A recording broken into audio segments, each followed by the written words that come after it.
नमस्कार, Gurukulam public school के इस चैनल में मैं मलखान सिंह आपका एक बार फिर से स्वागत करता हूँ। आज हम हिंदी की कक्षा में पढ़ेंगे काल। काल किसे कहते हैं और कितने प्रकार के होते हैं। देखिए, काल की परिभाषा समझते हैं हम। काल की परिभाषा, क्रिया के जिस रूप से कार्य होने के समय का पता चले। क्रिया के जिस रूप से कार्य होने के समय का पता चले उसे काल कहा जाता है। उदाहरण के लिए समझिए, मैं खाना खा चुका हूँ। मैं खाना खा चुका हूँ। यहाँ पर खा चुका हूँ यानी समय निकल चुका है, यानी कार्य हो चुका है, क्रिया हो चुकी है। इसलिए यहाँ पर हमें किस चीज का पता चल रहा है? समय का पता चल रहा है। क्रिया के होने का समय का पता चल रहा है, इसलिए यहाँ पर हमें उसे काल कहते हैं। जहाँ हमें क्रिया के कार्य के होने का समय का पता चलता है उसे काल कहते हैं। ठीक है, खा चुका हूँ या मैं खाना खा रहा हूँ, या कह सकते हैं कि मैं खाना खाऊंगा। ठीक है, काल 3 प्रकार के होते हैं। काल 3 प्रकार के होते हैं: भूतकाल, वर्तमान काल और भविष्य काल। भूतकाल, जैसे मैं खाना खा चुका हूँ, है ना। भूतकाल यानी जो समय बीत चुका है उसे हम भूतकाल कहते हैं। देखिए, फिर से समझते हैं। चलिए, पहले समझते हैं हम वर्तमान काल को। वर्तमान काल को पहले समझते हैं। वर्तमान काल में हो रही क्रिया को वर्तमान काल में रखा जाता है, यानी जो वर्तमान में हो रही क्रिया को वर्तमान काल में रखा जाता है। यानी जो क्रिया वर्तमान में हो रही है उसे हम वर्तमान काल कहेंगे। ठीक है, जैसे राम जा रहा है, श्याम खा रहा है, मीना उसे मार रही है, गाड़ी चल रही है, मैं ट्रेन में बैठा हूँ, घड़ी चल रही है, बल्ब जल रहा है। ठीक है, श्याम लिख रहा है। तो यह सब कार्य वर्तमान में चल रहे हैं, इसलिए इसे हम वर्तमान काल में रखेंगे। अब वर्तमान काल के भेद। वर्तमान काल के भेद, पहला है सामान्य वर्तमान काल। पहला है सामान्य वर्तमान काल। यह क्रिया का सबसे सामान्य रूप है। क्रिया का सबसे सामान्य रूप है। यह सामान्य वर्तमान काल में होने वाली क्रिया को दर्शाता है। उदाहरण के लिए समझिए, मैं लेख लिखता हूँ, वह खेल खेलता है। यह बिल्कुल सामान्य रूप है। ठीक है, आगे देखिए, अपूर्ण वर्तमान काल। अपूर्ण वर्तमान काल सामान्यतः सबसे अधिक क्रिया में प्रयोग किए जाने वाला काल है। अपूर्ण वर्तमान काल क्रिया में सबसे अधिक प्रयोग किए जाने वाला काल है। यह एक क्रिया के वर्तमान काल में होने को दर्शाता है और उसे अपूर्ण कहा जाता है क्योंकि इसके दौरान क्रिया का परिणाम नहीं दिखाया जाता। उदाहरण के लिए, मैं लेख लिख रहा हूँ, वह खेल रहा है। अपूर्ण है मतलब जो कार्य तो हो रहा है लेकिन चल रहा है। लेख लिख रहा हूँ और खेल खेल रहा हूँ। कार्य पूर्ण नहीं हुआ यहाँ पर, इसलिए यह कौन सा काल में आएगा? अपूर्ण वर्तमान काल में। अब पूर्ण वर्तमान काल। वर्तमान काल के इस भेद में यह दर्शाया जाता है कि कार्य हो चुका है। कार्य हो चुका है। अपूर्ण वर्तमान काल में क्या होता है? कार्य चल रहा होता है। पूर्ण नहीं हुआ होता, लेकिन पूर्ण वर्तमान काल में कार्य पूर्ण हो चुका है। इस कारण इसे पूर्ण क्रिया भी कहते हैं। उदाहरण के लिए, मैंने लेख लिखा, उसने खेल खेला है। मैंने लेख लिखा है, उसने खेल खेला है। यहाँ पर दोनों ही वाक्य में क्रिया पूर्ण हो चुकी है। ठीक है। अब संदिग्ध वर्तमान काल। वर्तमान काल के इस भेद में क्रिया के वे शब्द आते हैं जिनसे यह पता चले कि क्रिया पूर्ण है या अपूर्ण। यह संदिग्ध है। ठीक है, उसे संदिग्ध वर्तमान काल कहते हैं। वर्तमान काल के इस भेद में क्रिया के वे शब्द आते हैं जिनसे यह पता चले कि क्रिया पूर्ण है या अपूर्ण। यह संदिग्ध है। ठीक है, उसे संदिग्ध वर्तमान काल कहते हैं। उदाहरण के लिए, वह लेख लिख रहा होगा, वह पढ़ रहा होगा। दोनों वाक्य में वह लेख लिख रहा होगा, तो यहाँ पर संदिग्ध है। पूरी तरह से संदिग्ध है, मतलब शंका है यहाँ पर कि वह लेख लिख रहा होगा, वह पढ़ाई कर रहा होगा। यहाँ पर संदिग्ध वर्तमान काल है। अगला वर्तमान काल है तात्कालिक वर्तमान काल।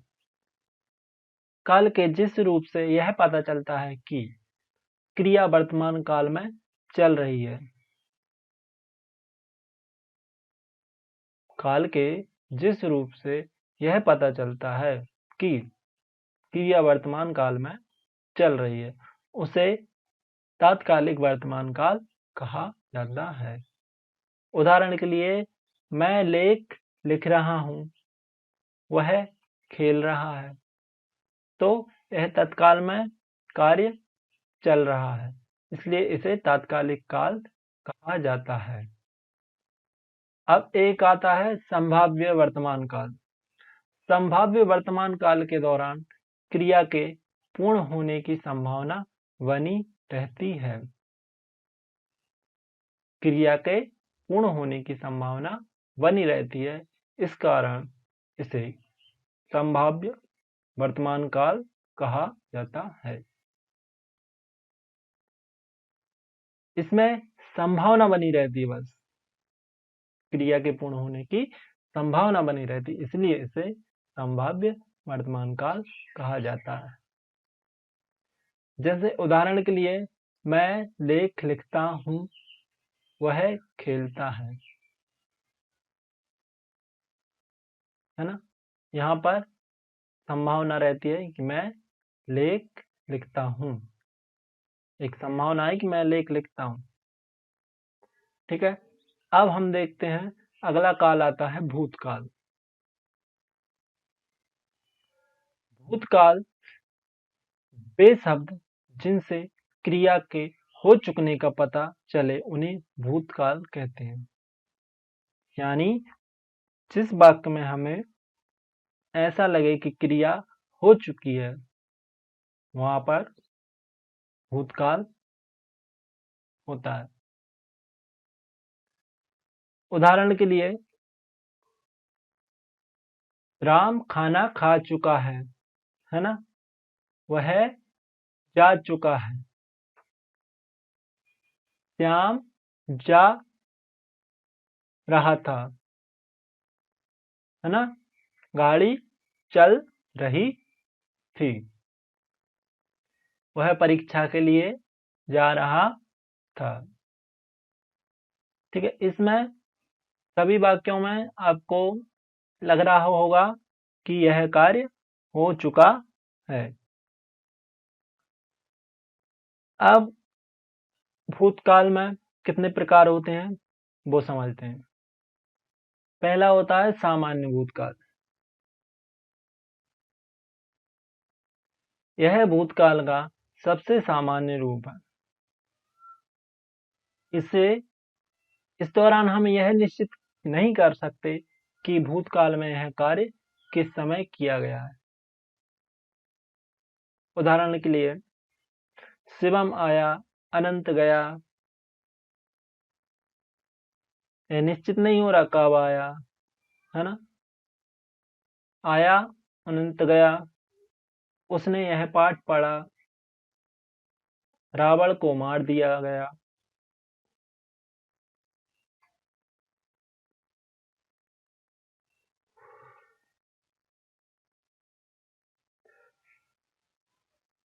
दूसरा है आसन भूतकाल।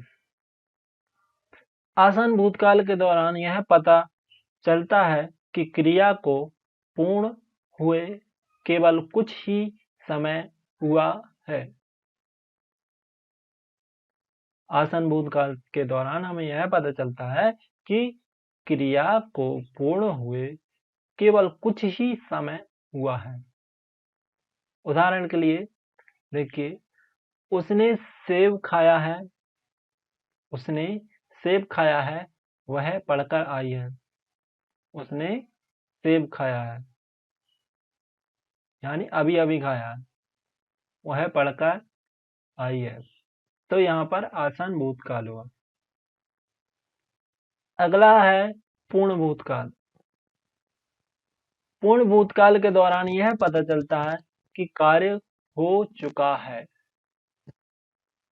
पूर्ण भूतकाल के दौरान हमें यह पता चलता है कि कार्य हो चुका है।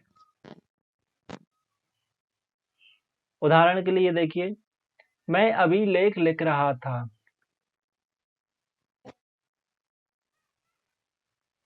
वे आम खा रहे थे। तो यहाँ पर हमें पता चलता है कि कार्य पूर्ण हो चुका है। अब ऐसे ही अगला है अपूर्ण भूतकाल। अपूर्ण भूतकाल के बाद तुम्हें यह ज्ञात नहीं होता। अपूर्ण भूतकाल के वाक्यों में यह ज्ञात नहीं होता कि कार्य हो चुका है अथवा इस दौरान कार्य अपूर्ण रहता है। अपूर्ण रहता है अपूर्ण भूतकाल में। जैसे वह गाड़ी चला रहा था, मैं सो रहा था, वह सो रहा था। तो यहाँ पर अपूर्ण भूतकाल है। अब अपूर्ण भूतकाल के बाद आता है संदिग्ध भूतकाल। संदिग्ध भूतकाल के दौरान यह पता चलता है कि क्रिया संदिग्ध है। संदिग्ध भूतकाल के दौरान हमें यह पता चलता है कि क्रिया संदिग्ध है। यह निश्चित नहीं किया जा सकता कि क्रिया हो चुकी है अथवा नहीं। उदाहरण के लिए समझिए, वह गाड़ी चल रहा होगा। वह गाड़ी चला रहा होगा। वह सो रहा होगा। ठीक है, तो यहाँ पर संदिग्ध भूतकाल है। अब देखिए हेतु हेतु मत भूतकाल। भूतकाल के वे वाक्य जो हो नहीं सके। भूतकाल के वे वाक्य जो हो नहीं सके उन्हें हेतु हेतु मद भूतकाल कहा जाता है।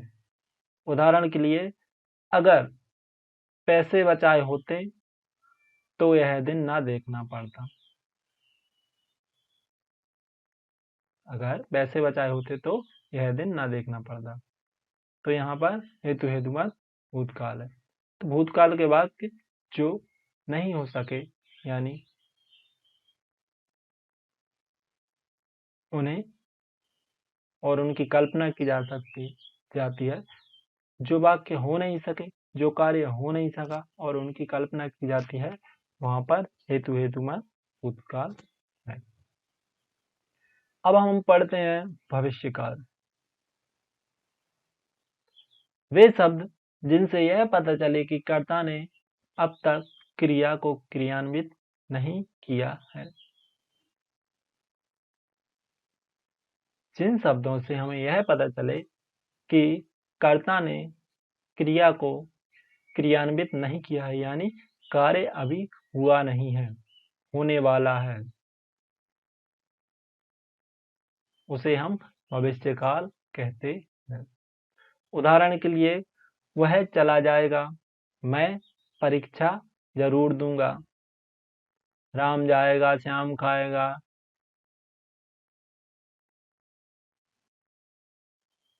वायरस चला जाएगा, नहर सूख जाएगी, नदियां सूख जाएंगी।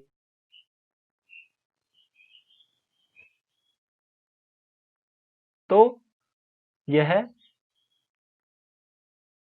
भविष्यकाल होगा। जैसे आप 9वीं कक्षा में जाओगे, तो यह क्रिया हुई नहीं है, आगे होने वाली है, इसलिए इसे हम भविष्यकाल कहते हैं। अब भविष्यकाल के भेद देखते हैं। पहला है सामान्य भविष्यकाल। सामान्य भविष्यकाल उस रूप को कहा जाता है जिसमें यह पता चलता है कि कार्य सामान्य रूप से होगा। सामान्य भविष्यकाल उस रूप को कहा जाता है जिसमें यह पता चले कि कार्य सामान्य रूप से होगा। उदाहरण के तौर पर, मैं चला जाऊंगा, वह कल कानपुर जाएगा। ठीक है, यहाँ पर सामान्य रूप से कार्य होगा। संभाव्य भविष्यकाल, इस प्रकार के काल के वाक्यों में भविष्य में कुछ होने की संभावना होती है। इस प्रकार के वाक्यों में भविष्य में कुछ होने की संभावना होती है। उदाहरण के लिए, दीपक कविता पढ़ेगा, प्रमोद गीत गाएगा, राधिका नाचेगी। तो यहाँ पर संभावना होती है भविष्य में किसी कार्य के होने की। हेतुमत भविष्यकाल, इस प्रकार का भविष्यकाल किसी एक क्रिया के होने पर दूसरी क्रिया को क्रियान्वित करता है। एक क्रिया के होने पर दूसरी क्रिया को क्रियान्वित करता है। उदाहरण के तौर पर आप समझ सकते हैं कि पैसे कमाओगे तो खर्च करोगे, पैसे बचाओगे तो काम आएंगे। भविष्य की बात हो रही है, लेकिन एक क्रिया के होने पर दूसरी क्रिया क्रियान्वित करता है, यानी एक क्रिया करोगे तो दूसरी क्रियान्वित होगी। कैसे? जैसे पैसे कमाओगे पहली क्रिया हो गई और खर्च करोगे दूसरी क्रिया होगी।